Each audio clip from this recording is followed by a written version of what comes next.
সামনে চলে আসেন বিএনপির সেক্রেটারি শহীদ ভাই, মাইকের সামনে চলে আসেন।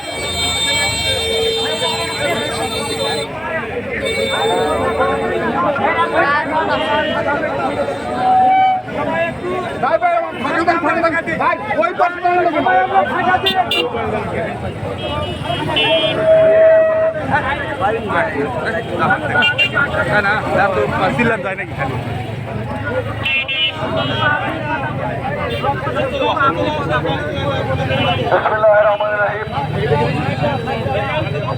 কালীতলা বাজার উপস্থিত সকল ব্যক্তিবৃন্দ, দোকানদার ভাইরা এই মুহূর্তে সংক্ষিপ্ত আকারে বক্তব্য নিয়ে আসছেন।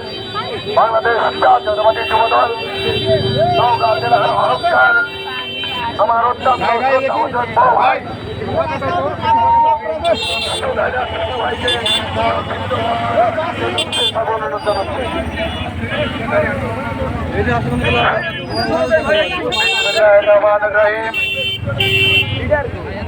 সংগ্রামী সাথী বন্ধুরা, আপনারা ইতিমধ্যে অবগত আছেন যে এই বাংলাদেশের কোমলমতি ছাত্র সমাজেরা বাংলাদেশের জনগণকে সঙ্গে নিয়ে তারা এই স্বৈরাচারী ফ্যাসিস্ট হাসিনা সরকারের পতন ঘটিয়েছে এবং তাদের আন্দোলনের মুখে শেখ হাসিনা বাংলাদেশের মাটি থেকে পালিয়ে যেতে বাধ্য হয়েছে। ভাইয়েরা, আজকে বাংলাদেশ দ্বিতীয়বারের মতো নতুন করে স্বাধীন হয়েছে। আমাদের দীর্ঘ 17 বছর যাবৎ এই ঘোষিত বেগম শেখ হাসিনা বাংলাদেশের মানুষের উপর নির্যাতন নিপীড়ন করে বাংলাদেশে একদলীয় শাসনতন্ত্র বাকশাল কায়েম করেছিল।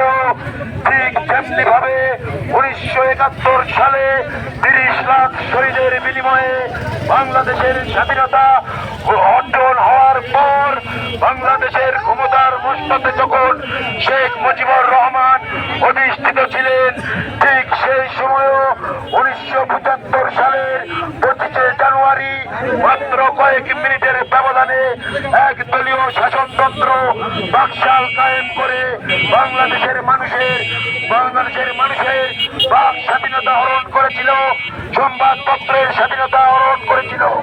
সেই দিন এক মুঠো ভাতের জন্য কারাগার কুকুরের সাথে আমাদেরকে যুদ্ধ করতে হয়েছিল। সেই দিন বাংলাদেশের মানুষ ভুলে নাই। ঠিক তেমনি ভাবে এই ঘোষিত বেগম শেখ হাসিনা এই 17 বছর যাবৎ বিভিন্নভাবে নেতা কর্মীদের উপর অত্যাচার চালিয়ে খুন করে বাংলাদেশের মানুষের বাক স্বাধীনতা হরণ করেছে, সংবাদপত্রের স্বাধীনতা হরণ করেছে, বাংলাদেশের মানুষের ভোটাধিকার চিন্তাই করেছে।